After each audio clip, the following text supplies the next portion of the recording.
Hello my beautiful butterflies, welcome back to my channel. If you're new here, my name is Beverly and it is lovely to see you today. In this video we're going to be talking about elemental magic and working with water, so grab a cup of tea, let's get to it.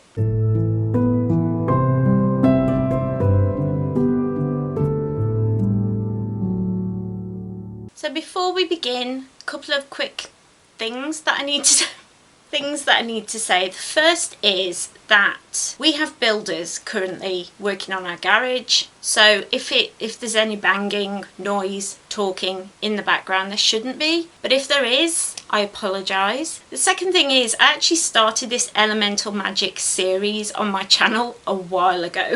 Like, I don't even know when it was, but it was a while back, and kind of forgot all about it. And then when I remembered, I was like, I've got to bring this back to the channel because I really enjoyed looking into this, researching this. It's a great way for me to learn, as well as letting you know new knowledge and talking to you about things. So I really was excited to bring this back. So if you enjoy this sort of content, definitely make sure you like, comment and subscribe. But let's get to it, shall we? So water magic is something that I should be really connected to. I should be, because I'm a Pisces, and until I started researching I didn't think I was connected to it, but it turns out I really am. So the direction that water is associated with is the west, so if you're setting up an altar or a spell, definitely make sure water is in the west part of that. It's associated with spells to do with emotions, purification, intuition, dreams, love, rebirth and renewal, harmony, friendship, and with ancestors and spirit work. And this is when I had a big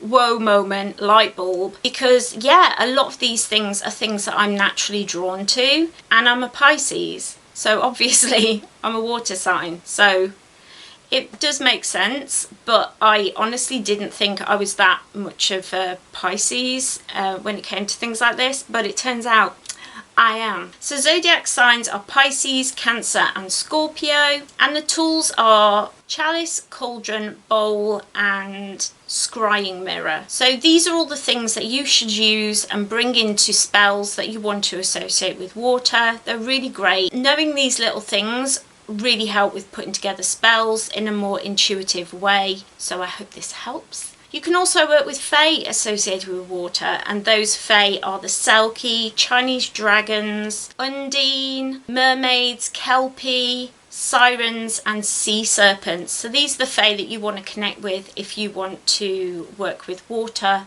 a lot more. I really feel drawn to these things. A lot of the things I'm going to talk about, spell work and that sort of thing that are associated with water, I do. So I want to learn. So I think sometimes when you look into these things, it's more than just, oh, that's my astrological sign. It affects us so much more than we understand, and astrology and all that kind of thing just really blows my mind. I don't understand any of it really. It's something that I think you have to be really dedicated to that because it's such a big subject. Yeah, it really blows my mind. So to find out as a Pisces, I was always like, I hate water, because in my life I'm terrified of water. I'm terrified of any kind of fish, anything to do with under the water, any kind of TV show that features fish. I cannot look at the screen, I can't look at pictures.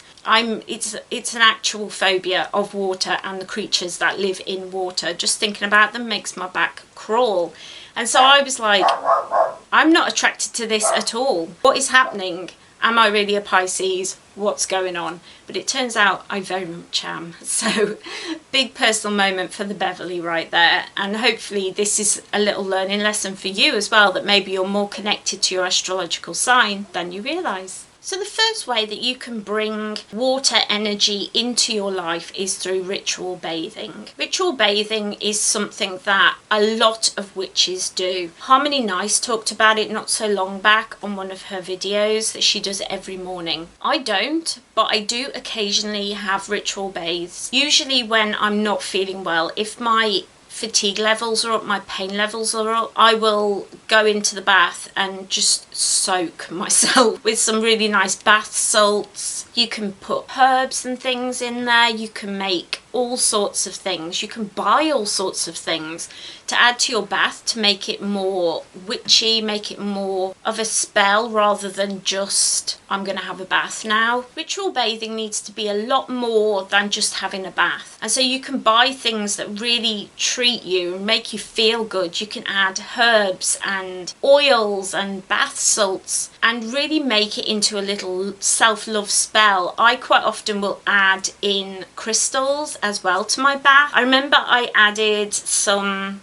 rose quartz chunks into my bath, and oh my goodness, I came out of it just feeling so loved and so beautiful and so calm. It was just an incredible bathing experience, and that was the first time I ever tried doing anything like that, and I was just like, I am all in. Just give me all the ritual baths. The next thing is scrying. Scrying is something that I don't know a lot about. I know you can buy like specific scrying mirrors that are like blacked out mirrors. You can also use water, just a bowl of water to scry, or you can use a candle as well to scry. But scrying is something where you go into kind of a trance, staring into something, and you can get messages or connect with spirit through that. It's something that I've always wanted to try and been a little bit afraid of. But you don't have to buy special tools, you can just get a bowl of water and stare into that. And learning that was a big thing for me. I was just like, oh my goodness, I want to try this. I haven't tried it yet, I need to get my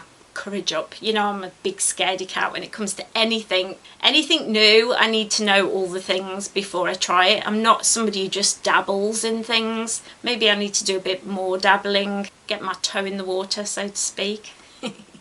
The next thing is making magical water. So this can be collecting moon water, collecting rainwater, snow. You can make Florida water. There are so many things that you can do just by creating magical water. You can even create a bowl of magical water with lavender and peppermint and all this sort of thing in to clean the floor, clean your house in a magical way. It's just a really simple, cheap way of making things that you can use in spells, things that you can use for warding, protection. It's incredible, yeah. Lots of different types of water, and I haven't tried this yet either, but it's something that I definitely want to bring into my practice. I have set up my altar over here. I do actually have it set up as an altar now. It's not just somewhere where I store things, it's actually everything's got a purpose. If you'd like me to do a little altar tour, I can do that. Let me know down below. It's not fancy or anything, it's just using what I already had, but I really like it. I like having a dedicated place for all of my things. And I would like to make some sort of water thing to go on there because of the fact, especially now that I've realised that I'm so connected to the water element, I would love to bring more of that into my altar and into my practice. So look out, I'll probably be bringing videos about that to the channel because, as you all know, I like to share as I learn. This is like my video grimoire, I suppose you could say. It's just how I collate and put all my information out there, so as I learn, you can learn. Another great way of utilising water is by getting rid of your spell remnants.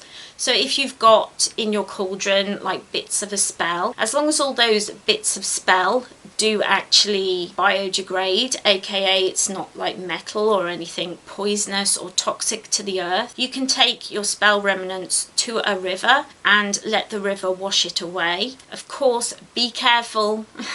Water safety always. If you go into a river, make sure you can swim, make sure people know where you're going, all of that kind of thing, because you know, you want to be safe, you want to enjoy your magical time, you don't want to be traumatized by it, you know. Storm magic is another great thing. I know being a storm witch is a whole thing in itself, as is being a sea witch, but you can definitely find a way to bring storms and that storm energy into your practice, whether it's a snowstorm, a heavy rain, hail, that kind of thing. As long as there is water elements involved in it, you are more than able to collect those elements and use them in spells, or to use the energy of the storm to bring more fire and power into your spell as you practice. It's a really cool way of just making your spell have even more zing to it. The next way is to create herb infused salves and balms. This is kind of a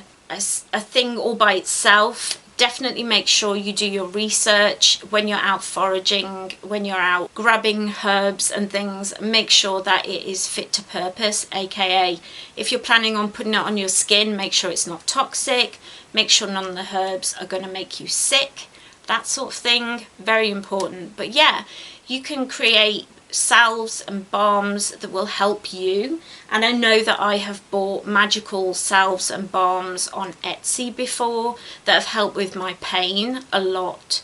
So definitely have a look out if you have chronic illnesses like I do. Places like Etsy are great ways to support witches that have got their own little shops and their own little businesses, while also making it so that you know that it's safe. You haven't got to start researching a whole new thing unless that's what you want to do. And lastly, you can simply use water as an offering on your altar, as I was talking about before.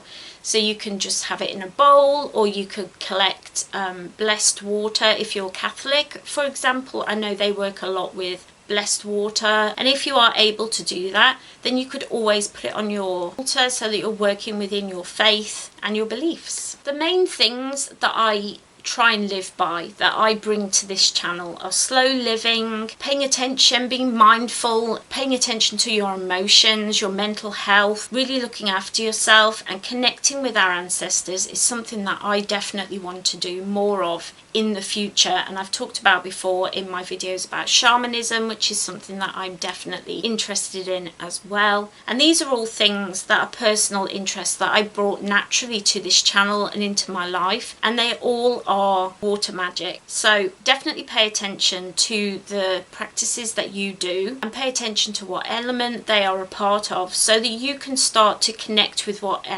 element that you are more naturally drawn to. I know that recently Mint Fairy did a video about finding the element that is most like you. It was like a quiz kind of thing. It was really cool. I'll leave a link to that video down below so that you can follow her, watch the video, do all that kind of thing. But yeah, it's a really excellent way of just narrowing down your interests, especially if you're like me, somebody who looks out and sees all these different practitioners, all these different people that, and all their different ways of practicing magic, and you're interested in so much of it. I'm one of these people who I tend to do that. I tend to want to dabble in lots of things.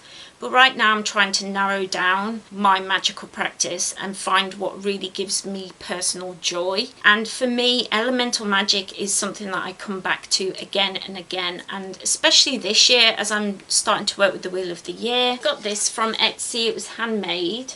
Isn't it beautiful? But it's the Wheel of the Year. And I got this so that I could always be aware of what's coming up, what's happening, you know. The next one is Ostara Spring Equinox, March 20th to the 23rd, and so it gives me time to research and look into things. But it also means that as I connect with the Wheel of the Year, I'm connecting with the seasons, I'm connecting more with the elements, and so everything comes together in this lovely circle. It's so just life affirming to me to see how things come round and things are all connected, you know. I think I'm just looking into one thing, but it turns out I'm learning about so much more, and I love that about witchcraft. Let me know down below anything in particular that you find interesting about witchcraft itself, because I find what attracts different people to witchcraft so interesting, and how we all practice so interesting. Do you work with water? Do you use it a lot in spells? Do you have some on your altar? Let me know all the things down below. I always love talking to you and having little conversations in the comments. It's how I learn and grow, and it's how you learn and grow, by being open about our practice. I just absolutely love spending time with you here, and if you enjoyed this video, don't forget to leave it a cheeky little like so I know that you did, and I can bring more of it to the channel in future. And while you're at it, don't forget to click that little subscribe button and become part of the Butterfly family. I would absolutely love to have you here as part of the family and to really learn and grow with you. So if you enjoyed this, don't forget to hit that little subscribe button and ring that little bell so you always know when I upload. I'm usually here Mondays and Fridays, my health permitting. I always do my very best to be here with you every week, twice a week. Take care, everybody. Have a lovely, lovely week. If you're chilling out today, don't forget to grab another cup of tea, kick up your feet and check out this playlist that I put together for you. Have a really great day today, and I'll see you next time. Bye.